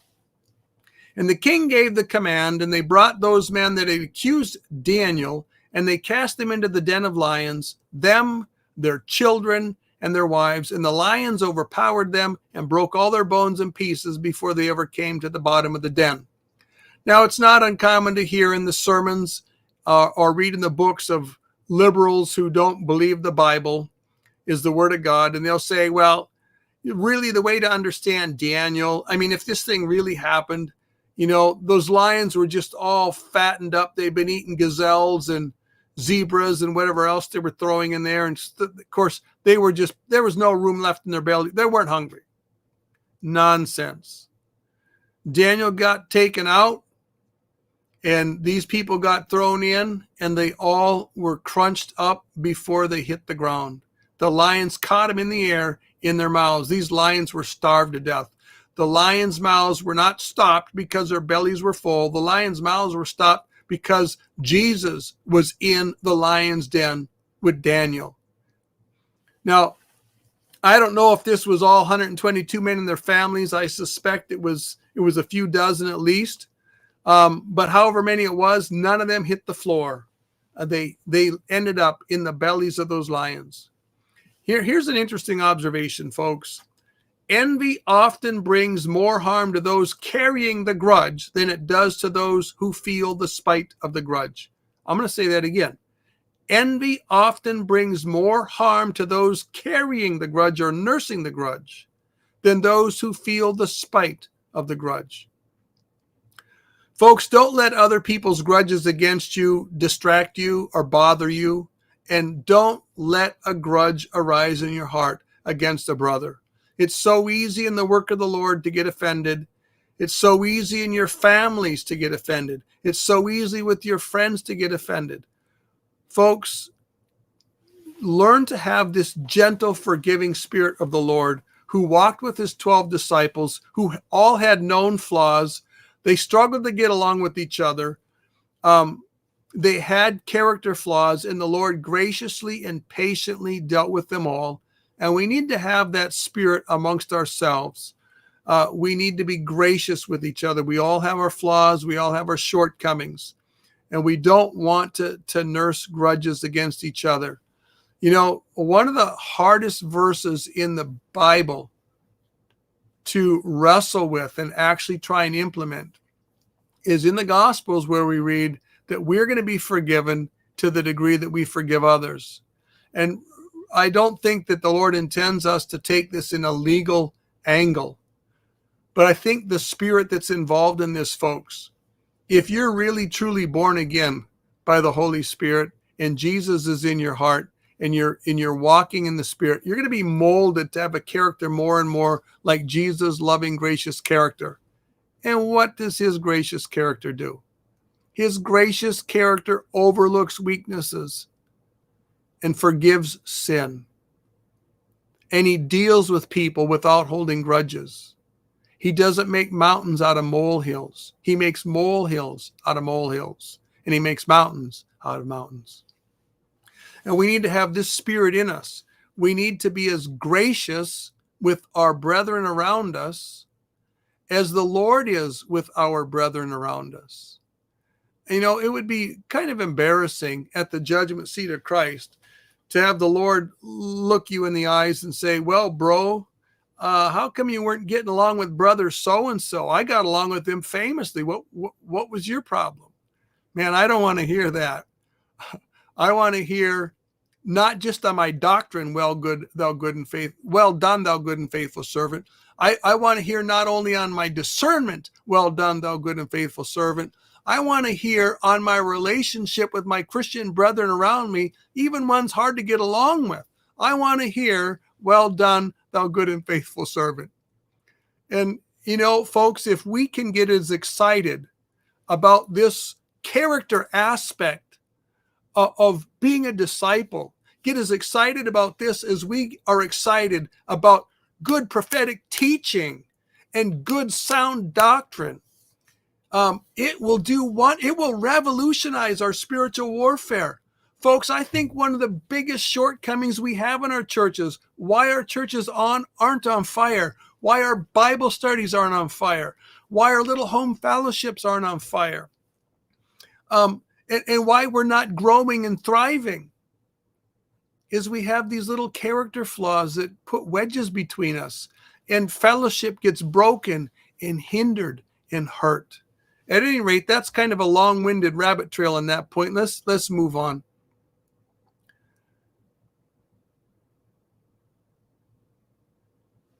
The evildoers here in verse 24, they got their due justice.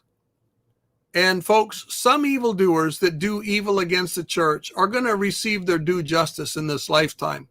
But all of them are going to receive due justice in the second resurrection, the resurrection of the ungodly. And every one of the powerful people in the world, past, present, and future, that pass laws that mark believers or Christians in this age as law breakers, are going to have to give account to the Almighty in Judgment Day. And they are going to suffer a fate in that day, folks, that's worse than the jaws of lions. Okay, we're almost done here. Daniel 6, verses 25 through 27. Then Darius wrote to all peoples, kings, our nations, and languages that dwell in all the earth, peace be multiplied to you. I make a decree that in every dominion of my kingdom, men must tremble and fear before the God of Daniel, for he is the living God and steadfast forever. His kingdom is the one which shall not be destroyed, and his dominion shall endure to the end. He delivers and rescues, and he works signs and wonders in heaven and on earth, who has delivered Daniel from the power of the lions. So this is the second time in Daniel's walk of faith that his faith in God led to the kings of mighty empires sending out letters encouraging men to trust in Daniel's God. Can you imagine having such a testimony that the President of the United States sent out a letter to every citizen in the United States and every territory that I am requesting that everybody serve the God of brother so-and-so? Can you imagine that? Well, that's really the spirit of what's going on here. This is, when you stop and think about this, this is like impressive beyond anything that we can possibly imagine from our own experience walking down here in life. But there is one application that we can make here. that Daniel had an opportunity to manifest his faith when he was in a heathen environment, a pagan environment. And folks, America has always been mildly pagan. It was a mixed multitude. We gave lip service to the Bible and we lived like moderate pagans. But it's changing, folks. Gone are the days when your average person on the street gave lip service to the God of the Bible and the Bible. The numbers have really shrunk. It's getting terrifyingly small. And now your average person on the street doesn't really care. The average person on the street serves the God of this world, serves the lust of the eyes, the lust of the flesh, and the pride of life. So we have an opportunity now to shine in darkness that's similar to the darkness that Daniel was shining in. And we are all going to have amazing opportunities between now and the rapture to manifest our faith to people around us. And may we look to God for the strength and help to do justice to these opportunities. You know, every one of us has opportunities to talk to people that we might be the best option on the planet for that person to hear the gospel. Every one of us knows people that's a believer, but they're in churches that don't do Bible prophecy. And we might be the person most likely that God can use to give them some insight and light on Bible prophecy. So folks, look to God for him to work in a powerful way to use you in these last days. Well, let's move on to the last verse. So this Daniel prospered in the reign of Darius and in the reign of Cyrus the Persian. I'm going to give one of my own, I think this is the only technical point that I did in this chapter. There's confusion on who Darius the Mede was. And my first thought here, folks, is don't get, unless God's called you to a ministry of understanding technical points, don't get too worried about who Darius the Mede is. Just take it that he was the king at least over Babylon. That's the least that you can say. Every time men have challenged the authenticity of Scripture and the inspiration of Scripture and tried to find fault with the Scriptures, they've been thoroughly embarrassed. You would think that the experts would have learned their lesson by now, but no, men don't learn their lessons. They reinvent the wheel over and over and over again, and that wheel that they invent is a square wheel and it doesn't work right. They keep reinventing this wheel that you can't trust the Bible. At any rate, some equate Darius here with General Gubaru, and that name is spelled in a dozen different ways, so you don't have to worry about it, who was the commanding general of the Babylonian invasion. But the opinion that I think, and I follow Walvoord and Tremper Longman in this one, and John Whitcomb, I believe it is. I said Walvoord, I meant Whitcomb.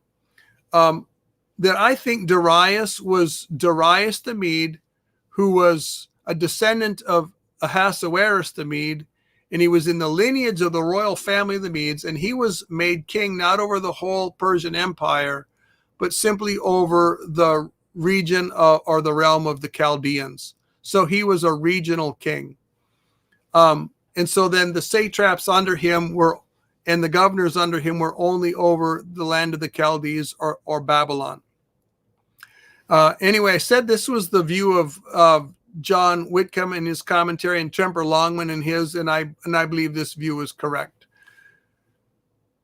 These folks, as I mentioned, that really struggle with Darius the Mede, and they use this Darius the Mede is because there's no evidence that there was a Darius the Mede that was ever king over Persia, and so they claim that this is a fictional account and the book of Daniel's fiction. They just need to learn to have a little bit more humility when dealing with the Scriptures, and they need to learn to actually pay more attention to the Scriptures. If you read in Daniel chapter 9, verse 1, we read, in the first year of Darius, the son of Ahasuerus, of the lineage of the Medes, who was made king over the realm of the Chaldeans. So our answer appears to be right here in the same book of Daniel. But it's amazing how little Bible some of these experts know.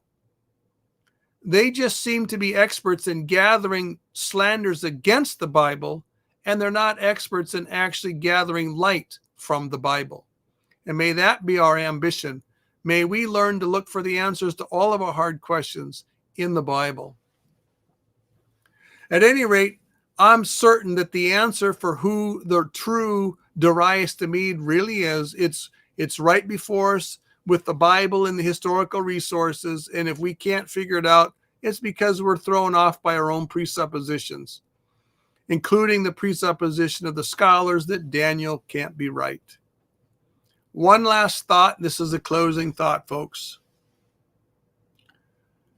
Darius is a type of the Antichrist with the Jews in the lion's den in the tribulation, of the spiritual lion's den. Cyrus is a type of the Christ who ends the captivity of the Jews, rebuilds Jerusalem and the temple. And in fact, we read in the scriptures in Isaiah 44 and 45 that Cyrus is the Lord's anointed. And so I think it's interesting here that Daniel served under Darius and Cyrus.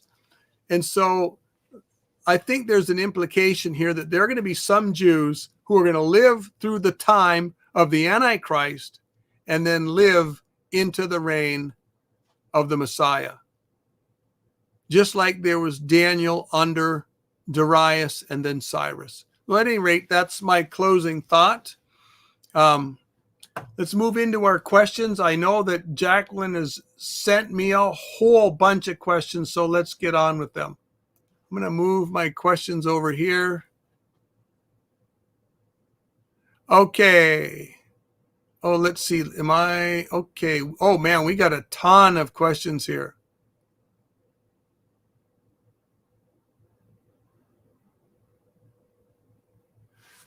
Please explain your view on Darius, unknown in history as the first ruler of Persia. All right. Yes, good question. If we're looking for Darius the Mede to be the ruler over Persia, like the first ruler of the Persian Empire, once the Persians had incorporated Babylon into their empire, then we are going to really struggle, because people that have spent a lot of time researching the question have not found a mention of Darius the Mede, who took the empire held the reins at the time that Babylon was taken. So I think the direction we need to go, if we're going to reconcile what we read in Daniel with what we see in history, is to understand that Darius the Mede here was one of the royalty from the Median line, or the line of Mede, that was given to be a king over one of the big sections of the empire. They broke the empire up into a couple pieces. There was rulers in Persia, a ruler in Media, and a ruler apparently over Babylon. Okay, we talked about the commentaries already. Lee, what is the hour of temptation in the Philadelphia church? Well, couple observations. This is in Revelation 3:10 in the letter to the Church of Philadelphia. The hour of temptation is not something that's specific only to Philadelphia. In fact, let me pull up 3:10 and we'll look at that, and I think this will help a lot. So I want to point out something that we're going to see in all of the letters to all 7 churches.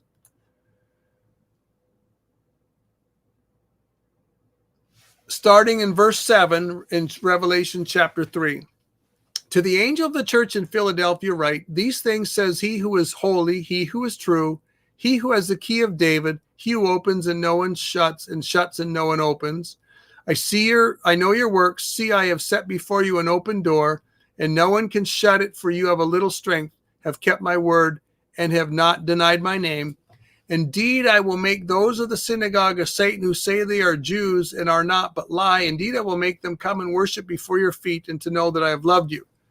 So the first 3 verses here, 7 through 9, are the Lord's dealings with issues that were specific to the Church of Philadelphia somewhere around 95, 96 AD when this letter was written. So it was dealing with historical problems they were having and dealing with the state of the church. Now, when you come to verse 10, we have an eternal promise that deals with the time of resurrection and reward. Because you have kept my command to persevere, I also will keep you from the hour of trial, which shall come upon the whole world to test those that dwell on the earth. And then we have a few more in verse 11. Behold, I am coming quickly. Hold fast what you have, that no man may take your crown. It's talking about your reward. And then verse 12 says, he who overcomes, I will make him a pillar in the temple of my God, and he shall go out no more. I will write on him the name of my God and the name of the city of my God, the new Jerusalem, which comes down out of heaven from God. And I will write on him my new name. He who has an ear to hear, let him hear what the Spirit says to the churches. So here we have the same thing we have in the other 6 letters. We have one little bit of information which talking about the historical events, and then we have a spiritual promise that pertains to the time of resurrection and reward that applies to every believer of all the ages. And this is how all the letters work. So here the hour of trial isn't something that was historical that pertained to 96 AD era. It's something that pertains to the end of the age, to the time of the resurrection and reward. What's going on in heaven? When is Jesus Christ returning in the rapture? Eternity, what's the Bible say? Well, this is a lot of questions, and they're big ones. What's going on in heaven right now? I think that what we have in heaven right now is people who are saved but don't have their resurrection body, looking forwards to the resurrection and worshiping the Lord. I think we have the Lord gearing up and getting ready for the rapture and for the time of tribulation. When is Jesus Christ returning in the rapture? Well, I'm not sure exactly what the question is. Are you asking when the rapture happens? If the question is when the rapture happens, then the answer is B. I think we're right down to the rapture window right now. It's the rapture's almost certainly going to be, well, I don't really want to set a date, but let me say this. I'd be greatly surprised if the rapture doesn't happen within the next 3 years. Greatly surprised. At the rapid pace the world stage for the tribulation is being set, we are really close to the rapture, folks. And I also wouldn't be surprised if we go up this year or next. But if the question is, when is the rapture? Let's see. When is Jesus returning in the rapture? If that question is asking if like the rapture is a period of time, well, no, the rapture it's all going to happen in just a couple seconds, the blink of an eye, basically. Eternity. Not sure what the question is there. Maybe what's eternity going to be like? Well, eternity is going to be a matter of the saints doing 2 jobs. We're going to have the job of formal worship around the throne of God on a regular basis. That will be at least every Sabbath and new moons and the feasts. That's clearly taught in the scriptures. Other times of worship, who knows? But we're also going to be informally worshiping God 24/7 around the clock for all of eternity. And we're going to be doing that because every one of us is going to have stuff to do up there where our job and our hobby are going to be identical. We're all going to be doing things we love, and we're going to be having the time of our lives worshiping God informally while we do things we love and worshiping God formally on a regular basis. I don't know where the New Jerusalem is going to land. I suspect it. I really don't know. And I guess we're going to find out. There's a passage in the Psalms that says he uttered his voice and the earth melted. How I understand this is the Lord has used second causes in history to do his work down here on earth. He's going to use second causes. In the book of Revelation, we see many massive asteroids and comets coming down under the trumpets. Most of the trumpets have a comet or an asteroid associated with them, a great big chunk of rock that's going to do serious damage on earth. And the Lord has used means like that in history. Whatever means he was using, I think it might have been planetary catastrophism. That's the theory that the ancients saw Mars and Venus and possibly Mercury in elliptical orbits. And when they came close to the earth, they threw fire and brimstone on earth and rained rocks upon earth and did a tremendous amount of damage.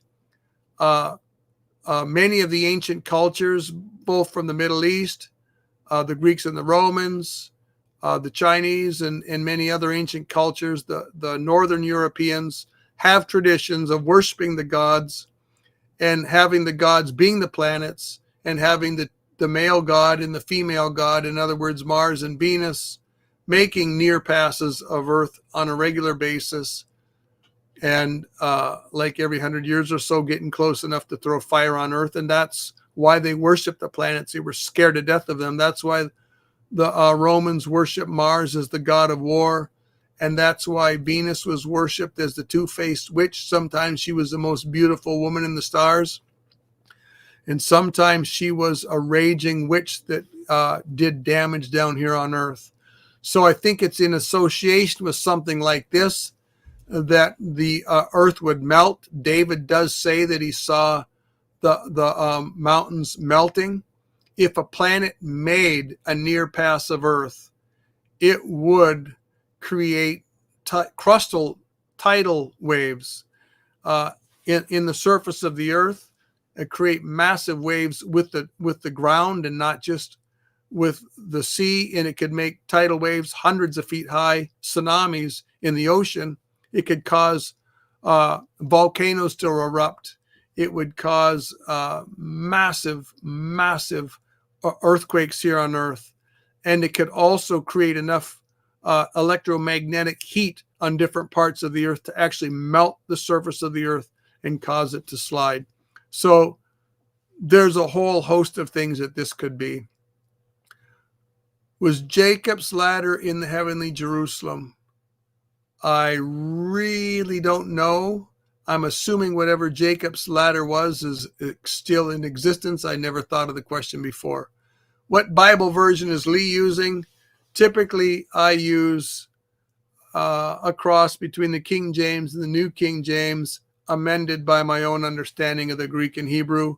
I don't always have time to amend it as much as I would like to, so sometimes I mostly modernize the archaic words, and sometimes I just use the King James without modifying them.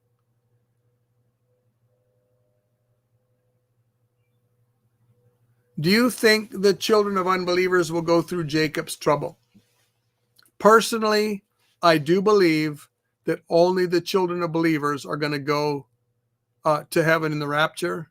I think the children of the world in general are going to go through judgment. That's what happened at the time of the flood. That's what happened in Sodom and Gomorrah. That's what happened in every earthly judgment. And I don't see a reason for it to differ in the tribulation. The satraps and governors, were they Babylonian or Greeks? I am going to assume that most of them were Babylonian, because that was the nation that was being taken over. And a lot of these nations tended to use the local government as much as they could. I would expect that some of the people in the high offices were Medes and Persians, just to keep a tabs on things. And I would suspect that some of them were Jews and other people that were slaves or captives. What's a satrap?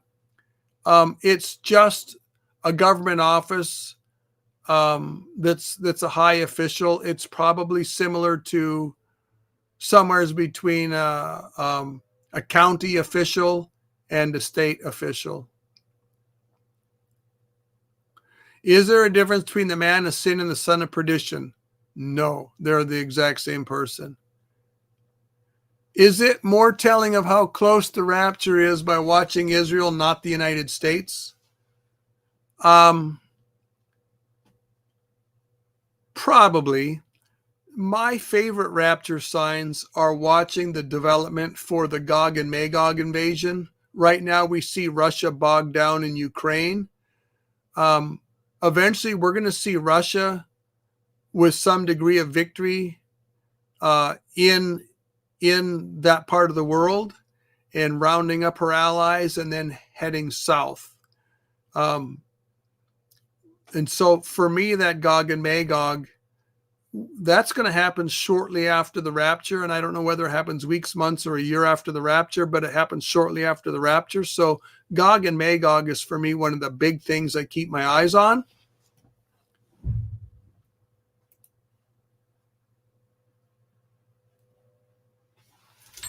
And the other thing I like to watch is Israel. There's a lot of stuff going on in Israel right now. There's a growing cry amongst the population in general, and especially amongst the religious population, looking for a Messiah or a Messiah figure. You've got the Temple Institute has made tremendous ground. They have red heifers in their possession now. They're in the final stages of watching them. We could well see in the next year or two one of these red heifers actually be judged that it's perfect like they're looking for and be burnt and the ashes used. We're getting close, folks. We're getting very close. And both Israel and the Gog and Magog situation are worth watching. But another one that's really got me on pins and needles in many ways is just simply the rapid development of the New World Order platform that's being instituted in America, Canada, Australia, New Zealand, England, the EU, all of Europe. It's already far along the way in China. This New World Order stuff, folks, is coming. And to me, the stage is being set so rapidly here that to me, it's a great indication that we're not going to be long here on earth. Do you have any advice for how to spiritually prepare for an EMP or heavy destruction? Well, spiritually prepared for anything isn't that much work, really. It's just simply trusting God that no matter what happens, you're going to be okay in the long run, even if the short run gets really ugly. But if you're actually talking about physical preparation, you're going to want to have, I forget the name of the cage, but there's a metal cage that they use that, and you can look it up for under EMP protection, but you put your equipment that you want protected from the electromagnetic waves that are going to come bombarding the earth, and it will protect any electronic equipment in that cage from damage by the electromagnetic waves. There's going to be a lot of we could see earthquakes, we could see heavy storms, we could see war. Who knows what we could see, folks? But I think that probably we're not going to see heavy war here in America prior to the rapture. Probably we're not going to see any really significant destruction of a tribulation degree prior to the rapture. That stuff is going to start shortly after the rapture. Faraday cage. Yes. Amen. Thank you. The name had slipped my mind. Okay, I think we are running out of questions here, folks. We did hit 10 o'clock already. I do need to be going to bed pretty quick, but I very much appreciate you all showing up tonight for another live stream. We are now halfway through the book of Daniel. We probably are only going to, I don't think we're going to do 6 more, because I think the books that are left can probably be done in 5 messages, unless we end up breaking up something like Daniel 9 or Daniel 11, which is a possibility. They're both pretty deep chapters, and so we might end up breaking those up a bit. We'll see. I'll play it by ear when we get there. But I thank you for showing up tonight. I appreciate you all. I pray that you just keep pressing on with the Lord Keep looking up. This world is getting to be, well, it's looking more and more like the sewer that it is. It's getting harder and harder to look at the world and smile. It's getting harder and harder to enjoy the things in the world that we used to enjoy. Just the way the entertainment world's gone, the way the sports world is gone, the way even the government agencies that handle our national parks and state parks are going. We're just seeing the woke agenda everywhere. And folks, just keep looking up. Keep your eyes on Jesus. Soon we're going to fly. So take care and God bless.